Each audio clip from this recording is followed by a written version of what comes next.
Friends, आप देखना शुरू कर चुके हैं एनपीएस दुनिया वाली। आई एम वकील गोदारा। आज आपके सामने एक अनदर टॉपिक लेके हम उपस्थित हुए हैं। जैसा कि सभी जानते हैं कि लॉकडाउन चल रहा है और हमारा मेन मकसद है कि हर टॉपिक, चाहे कोई भी क्लास है, उसका ऑनलाइन क्लास या वीडियो आप तक जरूर पहुंचे। इसी उद्देश्य से आज का हमारा जो टॉपिक है वो है 12th क्लास का 3 डायमेंशन ज्योमेट्री। बहुत इंपॉर्टेंट टॉपिक है जो आगे आने वाले बीएससी लेवल तक भी बहुत अच्छी तरह से काम आता है। तो उम्मीद करता हूं कि आपका जो सहयोग है हमें ऐसा ही बना रहेगा। तो हम स्टार्ट करते हैं 3 डायमेंशन ज्योमेट्री। 3 डायमेंशन ज्योमेट्री में क्या होता है कि आपके पास एक 3 डायमेंशन दिए होते हैं। ये होता है एक्स एक्सिस, ये वाई एक्सिस और ये जेड एक्सिस। 3 डायमेंशन आपको दिए गए हैं। 3 डायमेंशन के अंदर ये आपको क्यूब दिया हुआ है। इसके अंदर ये जो पॉइंट्स है वो है एक्स वाई जेड और ये आपका ओरिजिन का पॉइंट होता है ओ। तो इन दोनों के बीच में हमने वेक्टर्स के अंदर डिस्टेंस देखा था कि दोनों के बीच में जो ओपी हम डायरेक्टेड लाइन फाइंड कर सकते हैं। ओपी डायरेक्टेड लाइन में आपको बताया था मैंने कि डायरेक्टेड लाइन के अंदर अगर स्केलर की बात करूंगा तो सिर्फ इसके कंपोनेंट्स आएंगे, लेकिन अगर इसकी वेक्टर की बात करूंगा तो साथ में आई कैप, जे कैप और के कैप जो कंपोनेंट्स हैं वो इसके साथ आएंगे। तो ओपी कैसे निकाला जाता है वो आपको ऑलरेडी पता ही है कि अगर हमें सिर्फ ओपी के अंदर x2 minus x1, y2 minus y1 और z2 माइनस z1 ये कोफिशिएंट हम फाइंड कर सकते हैं। जब ये तीनों नंबर्स आएंगे तो स्केलर होता है और अगर इनके साथ आई जे के कैप आ जाएगा तो वो आपका वेक्टर बन जाएगा। इसके बाद आता है इसका एंगल्स। ये जो एंगल होता है एक्स एक्सिस पे, ये एंगल आपका होता है अल्फा और ये एंगल हम लेट करते हैं बीटा और जो ऊपर का एंगल है वो है गामा। तो अल्फा बीटा गामा जो तीनों एंगल्स हैं वो तीनों एंगल्स आपके एलएमएन के साथ होते हैं। एलएमएन क्या होते हैं? डायरेक्शन कोसाइन होते हैं और एबीसी क्या होते हैं? Direction ratio. एलएमएन में एल जो होता है वो कोस अल्फा के इक्वल होता है, एम जो होता है वो कोस बीटा के इक्वल होता है और एन होता है वो कोस गामा होता है। अब बात आती है ये एंगल हमारा अल्फा था। अगर ये एंगल यहां से यहां तक हम बात करें तो क्या हो जाएगा? पूरा जो एंगल होता है यहां तक वो होता है 180 डिग्री का, क्योंकि कौन सी लाइन बनती है? लीनियर पेयर बनता है। तो ये इतना एंगल क्या बनेगा? Pi minus alpha. Pi minus alpha में हम क्या फाइंड कर सकते हैं? अगर अल्फा की जगह मैं लिखूं कोस पाई माइनस अल्फा, यहां बीटा की जगह लिखूं कोस पाई माइनस बीटा और तीसरा लिखूं कोस पाई माइनस गामा। क्यों तीनों लिख सकते हैं कि लीनियर पेयर इधर भी बन सकता है, हर जगह पे लीनियर पेयर बनेगा, क्योंकि अगर यहाँ पे हमें अगर 3 डायमेंशन दे रखा है तो इसका मतलब ये एक ऑक्टेन बनता है। ऑक्टेन हमने +1 क्लास के अंदर डिस्कशन किया था जिसमें 8 पार्ट बनते हैं। तो इसको एंगल जो कोस है वो पाई माइनस अल्फा बनेगा, तो इसमें क्या आएगा? माइनस एल आएगा, पाई माइनस बीटा बनेगा माइनस एम आएगा और पाई माइनस गामा बनेगा माइनस का एन आएगा। इट मींस क्या है कि जो हमारे डायरेक्शन कोसाइन है वो पॉजिटिव भी हो सकते हैं और नेगेटिव भी हो सकते हैं। तो इसलिए वो प्लस माइनस के अंदर आ सकते हैं। प्लस पॉजिटिव भी डायरेक्शन कोसाइन आ सकते हैं और नेगेटिव भी डायरेक्शन कोसाइन आ सकते हैं। तो डायरेक्शन कोसाइन कैसे निकाले जाते हैं? सबसे पहले इसके बारे में हम डिस्कशन करते हैं कि कैसे निकाले जाएंगे कि जो हमारे डायरेक्शन कोसाइन और डायरेक्शन रेशियो जो होते हैं दोनों प्रोपोर्शनल होते हैं। तो प्रोपोर्शनल में क्या लिखा जाता है? L अपॉन ए, M अपॉन बी और N अपॉन सी लिखा जाता है। इक्वल टू में हमने K लेट किया है, K इज ए कांस्टेंट, कोई भी कांस्टेंट हमने लेट कर लिया। तो L की वैल्यू आ जाएगी A के, M की वैल्यू आएगी B के और N की वैल्यू आएगी C के। इसके बाद आता है कि हम जानते हैं कि L square plus M square plus N square equal to 1 होता है। ये हमें गिवन होता है कि इनकी तीनों के स्क्वायर का सम करें तो इक्वल टू में 1 आता है। तीनों की वैल्यू अप्लाई करेंगे तो L की वैल्यू A के लिखेंगे तो A square K square, M की वैल्यू B के लिखेंगे B स्क्वायर K स्क्वायर और N की वैल्यू C के लिखेंगे तो C की स्क्वायर और K square equal to 1। K square common आएगा तो ब्रैकेट में रहेगा A square plus B square plus C square equal to 1। यहाँ K स्क्वायर की वैल्यू आती है 1 अपॉन दिस और K की वैल्यू क्या आ गई? प्लस माइनस 1 के अपॉन में इसका रूट आ जाएगा।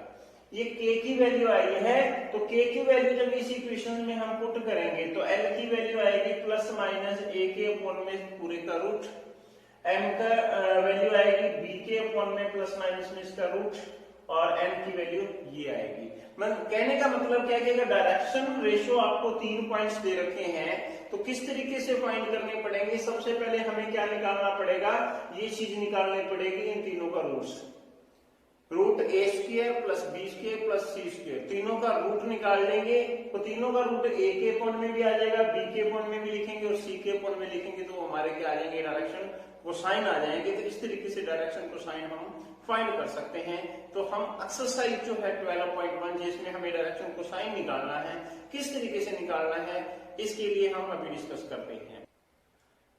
पहला सम आता है हमारा कि if a line makes angle 90 degree 135 degree 45 degree with X Y and Z axis, then we have to find its direction find करनी है। तो क्या दे रखा है उसने, तीन एंगल्स दे रखे हैं सॉल्यूशंस के अंदर, तीन एंगल्स है 90 डिग्री 135 डिग्री और तीसरा है 45 डिग्री। हमारे पास होता है L equal to cos alpha, M equal to cos beta और N इक्वल टू होता है कोस गामा। तो अल्फा बीटा गामा की जो वैल्यू दे रखी है वो इसमें अप्लाई करेंगे तो हमारे पास क्या आ जाएंगे, डायरेक्शन कोसाइन ऑटोमेटिकली आ जाएंगे। देन पुट द वैल्यू, तो L इक्वल टू आ जाएगा कोस 90 डिग्री और कोस 90 डिग्री की वैल्यू क्या होती है, 0, मीनिंग L की वैल्यू हमारे पास क्या आ गई, 0। सेकंड M निकालना है तो कोस कितना लिखेंगे, 135। अब कोस 135 की वैल्यू हमारे पास नहीं होती, लेकिन वी हैव टू फाइंड। कैसे फाइंड करेंगे, कोस 135 को लिख सकते हैं 90 प्लस 45 डिग्री। 90 प्लस 45 करेंगे तो कौन सा क्वाड्रेंट आ जाता है, सेकंड क्वाड्रेंट आ जाएगा। और सेकंड क्वाड्रेंट में कोस क्या होता है, नेगेटिव होता है। तो m इक्वल टू क्या आ जाएगा, माइनस का कोस और साथ में चेंज हो जाता है किसमें, साइन में। तो साइन 45 मीनिंग -1/√2। तीसरा निकालना है n इक्वल टू है कोस, एंगल कितना दे रखा है 45, यानी कोस 45 की वैल्यू √2 होती है। यानी डायरेक्शन कोसाइन क्या आ गया हमारे, 0 -1/√2 और 1/√2, ये तीनों डायरेक्शन कोसाइन आएंगे। अगर आपको एंगल दे रखा है तो इस तरीके से हम डायरेक्शन कोसाइन फाइंड कर सकते हैं, लेकिन स्केलर दे रखा हो तो कैसे फाइंड करेंगे इसके बारे में डिस्कशन करेंगे। और बीच बीच में आपको बता दूं कि मोस्ट इंपोर्टेंट टॉपिक है ये आपका, ध्यान से इसको करना है आपने। जितने ध्यान से करोगे तो आने वाले बाकी एक्सरसाइज में आपको प्रॉब्लम नहीं आएगी, क्योंकि ये जो चैप्टर है कंप्लीटली वेक्टर के साथ रिलेटेड है। अगर ये चैप्टर कर रहे हो इससे पहले अगर आपने वेक्टर नहीं किया तो प्लीज जो वेक्टर्स के 3 पार्ट हम आपको दे रखे हैं उन तीनों पार्ट्स को अच्छी तरह से चेक करो, जिसमें बेसिक दिया हुआ है। फर्स्ट पार्ट में 2 एक्सरसाइज दी हुई है और जो सेकंड पार्ट है उसमें भी 2 एक्सरसाइज कंप्लीट दी हुई है, तो उनको चेक कीजिए क्योंकि टोटली डिपेंड ऑन वेक्टर्स। अभी तो इसमें वेक्टर्स की जो हमारे लाइन जो है वो आई नहीं है, आगे वेक्टर की लाइन भी आएगी तो उसको कैसे सॉल्व करना है उसके लिए वेक्टर आना आपको बहुत जरूरी है। तो अगर आपने वेक्टर वाली वीडियो नहीं देखी है तो प्लीज इस चैप्टर्स को करने से पहले वेक्टर जरूर चेक करें ताकि आपको ये चैप्टर बहुत अच्छे से समझा सके। नेक्स्ट पार्ट, नेक्स्ट सम आता है हमारा, find direction cosine of A line which makes equal angle with the coordinates। coordinates के साथ जो एंगल बनाता है वो इक्वल एंगल है। तो we have given 2 चीजें निकाल सकते हैं, 2 तरीके से इसको निकाल सकते हैं। we have given क्या दे रखा है, एक तो इक्वल एंगल दे रखा है, मीनिंग अल्फा बीटा और गामा तीनों इक्वल दे रखे हैं और उसमें प्लस माइनस पॉजिटिव नेगेटिव दोनों भी आ सकते हैं। और अगर इक्वल है तो हमारा क्या होगा कि modulus of L, modulus of M और मॉडुलस ऑफ एन जो है वो तीनों इक्वल है। मॉडुलस क्यों लगाया, क्योंकि मैंने बताया था कि डायरेक्शन कोसाइन जो आता है वो पॉजिटिव और नेगेटिव दोनों आ सकता है। तो इसको दोनों मेथड से हम कर सकते हैं। पहला मेथड तो एल एम एन तीनों इक्वल है, क्योंकि एल कोस अल्फा के इक्वल होता है, तो इसका मीन्स क्या होगा कि एल एम एन तीनों भी इक्वल है। तो हमें जानते हैं कि L square plus M square plus N square की वैल्यू क्या होती है, 1 होती है। हमने डिस्कस किया था इसके बारे में। अब तीनों इक्वल हैं तो एल स्क्वायर एम स्क्वायर की जगह भी क्या आ जाएगा, एल स्क्वायर, और इसकी जगह भी L square equal to 1। 3l square equal to 1, l square equal to 1 by 3 and l equal to plus minus 1 by root 3। यानी l अगर ये वैल्यू आ गई तो हम क्या कर सकते हैं, lmn तीनों इक्वल है तो तीनों की वैल्यू क्या आएगी, प्लस माइनस 1 by root 3 आएगी। अब प्लस माइनस यहाँ भी मॉडुलस लेना जरूरी है। डायरेक्ट अगर एलएमएन इक्वल ले तो भी ले सकते हैं, लेकिन जो हमारा रूल कहता है कि एलएमएन जो है वो पॉजिटिव और नेगेटिव हो सकते हैं, तो इस मॉडुलस का आपको पता है कि L modulus of L equal to अगर 1 है तो एल की वैल्यू क्या आएगी, प्लस माइनस 1। मतलब इस मॉडुलस का मतलब क्या है कि अगर इक्वल टू में कोई वैल्यू है कि वो पॉजिटिव और नेगेटिव दोनों ही आ सकती है, इसलिए हमने तीनों को इक्वल लिया है। दूसरा मेथड भी मैं आपको बता दूं कि इस तरीके से भी ले सकते हैं कि तीनों एंगल्स इक्वल हैं, तो हमें ये पता है कि cos square alpha plus cos square beta plus cos square gamma equal to 1 होता है, क्योंकि L square plus M square equal to 1 है, तो एल किसके इक्वल होता है, कोस अल्फा के, एम किसके इक्वल होता है, कोस बीटा के, और एन किसके इक्वल होता है, कोस गामा के। अब तीनों एंगल इक्वल है तो इन दोनों की जगह मैं अल्फा लिख सकता हूं। It means cos square alpha plus cos square beta की जगह भी अल्फा और कोस स्क्वायर गामा की जगह भी अल्फा इक्वल टू 1। अब cos square alpha cos square alpha cos square alpha 3 cos square alpha equal to 1 और cos square alpha equal to है 1 बाय रूट 3 और कोस अल्फा क्या आ जाएगा, प्लस माइनस 1 बाय रूट 3। अब तीनों एंगल्स इक्वल है तो कोस अल्फा की वैल्यू भी यही है, कोस बीटा की वैल्यू भी यही रहेगी और कोस गामा की वैल्यू भी यही रहेगी, क्योंकि तीनों इक्वल दे रखे हैं। तो इस तरीके से हम जो है वो फाइंड कर सकते हैं कि डायरेक्शन कोसाइन अगर तीनों एंगल्स इक्वल होंगे तो क्या आ सकते हैं। नेक्स्ट पार्ट है हमारा कि if a line has direction ratio, एक लाइन की डायरेक्शन रेशियो दे रखे हैं और डायरेक्शन कोसाइन हमें फाइंड करना है। बिल्कुल इजी है। डायरेक्शन रेशियो है हमारे डी, आप लिख देता हूं मैं। डायरेक्शन रेशियो में a equal to -18, b equal to 12 और c इक्वल टू -4 है। सबसे पहले हम क्या फाइंड करें कि हम फाइंड कर लेते हैं a square plus b square plus c square, क्योंकि हम ऑलरेडी जानते हैं कि डायरेक्शन अगर कोसाइन निकालने हैं तो एल एम और एन जो है वो डायरेक्शन कोसाइन है। एल निकालना तो ए के अपॉन में क्या आएगा, तीनों का स्क्वायर, वो हम पहले फाइंड कर लेते हैं। इसका स्क्वायर करेंगे -18 का स्क्वायर 12 का स्क्वायर प्लस -4 का स्क्वायर। 18 का स्क्वायर 324 144 और 4 का 16, तीनों को ऐड करो, 6 और 4 10, 10 और 14 कैरी 1, 1 over 2, 2 और 7, 7 और 4 और 2 6 और 1 7, 1 कैरी 8 और 3 और 1 4। ये कितने का रूट होता है, 22 का। तो कितनी वैल्यू आ गई हमारे पास, a square plus b square c square की 22। अब हमें l फाइंड करना है। l फाइंड करने का फॉर्मूला क्या आता है, a upon root a square plus b square plus c square. ये हमारा -18 है अपॉन 22, 2 के टेबल पे कैंसिल करेंगे 9 अपॉन 11, -9 अपॉन 11 एल की वैल्यू आ जाएगी। एम क्या होता है, बी के अपॉन में क्या होता है, A square plus B square plus C square. B की वैल्यू हमारे पास है 12 अपॉन 20, 2 के टेबल पे 6 आ जाएगा, 2 पे 11 आ जाएगा, 6 अपॉन 11।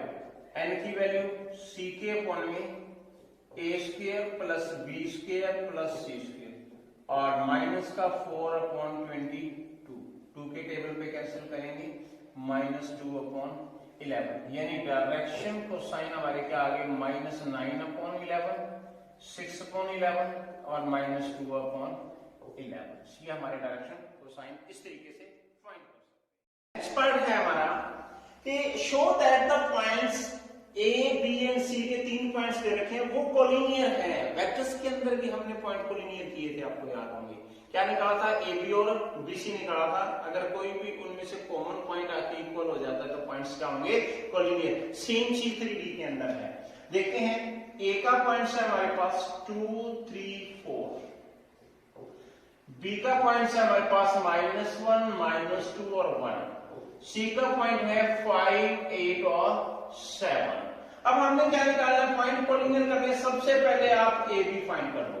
ए बी फाइंड करने के लिए मैंने बताया था कि x2 minus x1, y2 minus y1 और तीसरा z2 माइनस z1। तो ए बी क्या आएगा, -1 -2 -2 -3 और 1 -4, यानी -3 -5 और -3। ये ए बी का पॉइंट्स है। अब बीसी के पॉइंट्स और फाइंड कर लो। बीसी में क्या आएगा, 5 + 1 हो जाएगा, 8 + 2 हो जाएगा और 7 - 1 हो जाएगा, यानी क्या है 6, 10 और 6। ये तीनों पॉइंट्स आ गए। अब कोलिनियर इसमें क्या प्रूव करना है, हमें लिखना है कि A B is proportional to BC. अगर ये बीसी के प्रोपोर्शनल है तो पॉइंट्स क्या हो जाएंगे, कोलिनियर। प्रोपोर्शनल में क्या होता है, a1/a2 इक्वल b1/b2 और c1/c2, यानी जो इसके पॉइंट्स हैं वो है a1 b1 c1, ab के जो पॉइंट्स हैं। bc के पॉइंट है a2 b2 और c2, तो इनको प्रोपोर्शनल करके देखो, -3/6 -5/10 और इक्वल टू में -3/6, 1/2 1/2 और 1/2। तीनों क्या आ गए, -1/2 -1/2 और -1/2। तीनों अगर इक्वल आ जाते हैं प्रोपोर्शनल के अंदर तो पॉइंट्स क्या हो जाते हैं, कोलिनियर हो जाते हैं। तो इस तरीके से हम दो पॉइंट जो है वो कोलिनियर कर सकते हैं। तो नेक्स्ट पार्ट है हमारा कि find direction cosine of the triangle whose vertexes दे रखे हैं। अब हमें 3 वर्टेक्स दे रखे हैं ए बी एंड सी। तो ए के पॉइंट्स हैं 3 5 -4, बी के पॉइंट्स हैं -1 1 2 और सी के पॉइंट है -5 -5 -2। हमें निकालने हैं डायरेक्शन कोसाइन किसके, साइड्स के निकालने हैं, यानी तीनों साइडों के हमें निकालने पड़ेंगे। तो सबसे पहले हम साइड लेंगे ए बी। ए बी में निकाल लो x2 माइनस x1 -1 -3 1 -5 और 2 + 4, यानी क्या आ गया, -4 आ गया, -4 और 6। ये क्या है, हमारे डायरेक्शन रेशो आए हैं। यानी एबी के जो पॉइंट्स निकालते हैं वो क्या आते हैं, डायरेक्शन रेशो आते हैं। अब आपका डायरेक्शन रेशो आ गया तो डायरेक्शन कोसाइन हम निकाल लेंगे, क्योंकि इन तीनों पॉइंट्स को क्या ले सकते हैं, ए बी सी। तो सबसे पहले हमें क्या निकालना पड़ेगा, a² + b² + c²। तो 4 का स्क्वायर 16, 4 का 16 और 6 का 36, तीनों को ऐड करूंगा तो 36 और 6 8 हो गया, कैरी 1 आ गई और 3 1 4 और 5 और कैरी 6 आ गई। तो ये तीनों पॉइंट्स हमारे पास आ गए। अब क्या निकालना है, direction cosine of A B के। तो ए बी के डायरेक्शन कोसाइन निकालेंगे तो ए के अपॉन में तीनों का square, a² + b² + c², B के अपॉन में तीनों का स्क्वायर, a² + b² + c² और सी के अपॉन में तीनों का square, a² + b² + c²। It means क्या हो गया, इसको थोड़ा सा चेंज भी कर सकते हैं, इसको ये लिख सकते हैं 17 4 जा 68 होते हैं, तो 4 का रूट कितना आता है, 2√17, ये लिख सकते हैं। इस तरीके से जिसका रूट आता है तो उसके अंदर रूट किसी का बन रहा है अंदर, उसको निकाल सकते हैं। तो अब ए बी का क्या आ जाएगा, ए बी का पॉइंट क्या, -4 के अपॉन में 2√17 और दूसरा -4 के अपॉन में 2√17 और 6 के अपॉन में 2√17 आ जाएगी। यानी क्या आ जाएगी इसकी वैल्यू, 2 पे कैंसिल हो जाएगा, 2/√17 अगेन -2/√17, ये भी -2/√17 था, बाय मिस्टेक मैंने 2/17 बोल दिया, ये भी 3/√17। ये थे direction cosine of side A B. अब हमें निकालने हैं डायरेक्शन रेशो, निकालो पहले किसके, बीसी के निकालो। तो बीसी के direction ratio x2 minus x1 -5 + 1 -5 -1 और -2 -2, यानी क्या आएगा, -6 -4 -6 और -4 आ गया। अब इसका क्या निकालेंगे, वो चीज a² + b² + c²। 4 का स्क्वायर 16, 36, फिर 16 यानी क्या बन गया रूट 68। रूट 68 को क्या लिख सकते हैं 2 रूट 17।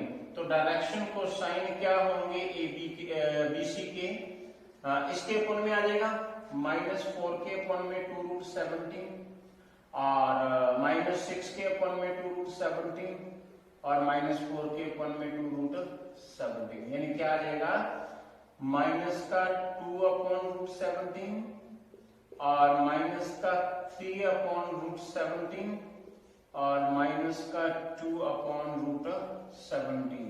ये था डायरेक्शन कोसाइन ऑफ बीसी का। तीसरी साइड कौन सी रहेगी ट्रायंगल में एसी।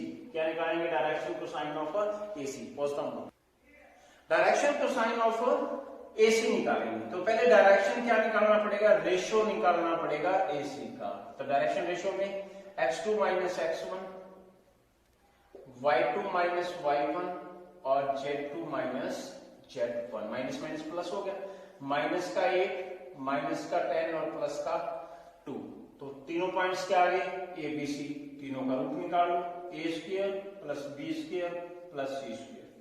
8 का 64 100 2 का 4 यानी कितना हो गया 168। 168 का रूट कैसे निकालें 168 में आप ये निकालो इसका एलसीएम निकाल लेंगे और 2 पॉइंट में से कॉमन ले लेंगे। कितना आएगा 2 पे 84 2 पे 42 और 2 पे 21 और फिर 3 पे 7 पे 1 यानी क्या कॉमन आएगा सिर्फ 2 कॉमन आएगा। रूट में कितना बचेगा 42 बचेगा। तो क्या आ जाएंगे डायरेक्शन को साइन किसके एसी के डायरेक्शन को साइन आ जाएंगे आपके -8 के अपॉन में 2 रूट 42 -10 के अपॉन में 2 रूट 42 और 2 के अपॉन में 2 रूट 42। तो कैंसिल करेंगे तो क्या आ जाएगा -4 अपॉन रूट 42। 2 पे कैंसिल करेंगे माइनस का 5 अपॉन रूट 42 और 2 से 2 कैंसिल होके 1 अपॉन रूट 42। ये थे डायरेक्शन कोसाइन ऑफ एसी। तो आज का जो हमारा टॉपिक रहा था वो था 3D का 12.1 एक्सरसाइज। उम्मीद करता हूँ कि बहुत अच्छी तरह से आपको ये एक्सरसाइज समझ में आई होगी।